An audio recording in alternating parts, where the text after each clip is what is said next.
د دنیا ټول انسانان په ژوند کې آسانی غواړي او دا ډیره ښه خبره ده چې ژوند په آسانۍ سره تیر شي. هر څوک یې هر چیرې لټوي، په داسې حال کې چې د آسانۍ لار الله په قرآن کې موږ ته ښودلې. الله تعالی فرمایي: ومن یتق الله یجعل له مخرجا ويرزقه من حیث لا یحتسب.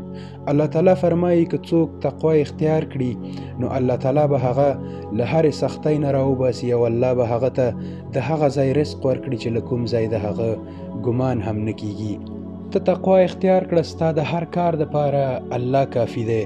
الله تعالی فرمایي که څوک خپل ایمان ښه کړي، په الله باندې یقین وکړي، په جنت او دوزخ باندې یقین، د مرګ نه پس ته بیا په راپاڅېدو باندې یقین، او په حساب او کتاب باندې یقین، په تقدیر باندې یقین، او د الله تعالی په فرښتو باندې یقین، او د هغه په کتابو باندې یقین، او بیا خپل ایمان مضبوط کړي.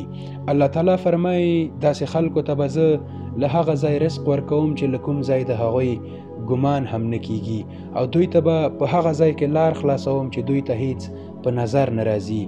بیا الله تعالی انسانانو ته په قرآن شریف کې خبرداری هم ورکړی.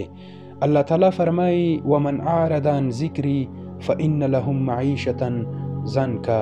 الله تعالی فرمایي که څوک له دغه قرآن نه مخ واړوي، یعنی عمل پې ونه کړي، د هغه به په دنیا کې تنګ او سخت ژوند وي. بیا که هغه مالدار وي، که هر شی وي، د هغه به په دنیا کې تنګ او سخت ژوند وي. غټ غټ کورونه به وي خو خوشحالي به پکې نه وي. الله تعالی فرمایي که څوک له دغه قرآن نه مخ واړوي نو د هغه به په دنیا کې تنګ ژوند وي. که هغه هر څوک وي او د قرآن سره یې اړیکې نه وي، د هغه به په دنیا کې تنګ او سخت ژوند وي، د مشکلاتو سره به یې سر وي. بیا به د قیامت په ورځ دغه خلک راپاڅول شي، وایي به یا الله تا خو موږ ته په دنیا کې سترګې راکړې وې، نظر مو کار کوو، دلته دې ولې ړانده راپاڅولي یو؟ الله تعالی به وفرمایي تاسې ته په دنیا کې زما آیاتونه اورول کېدل خو تاسې به نه اورېدل، زه نن زه ستاسې هم نه اورمه. الله اکبر.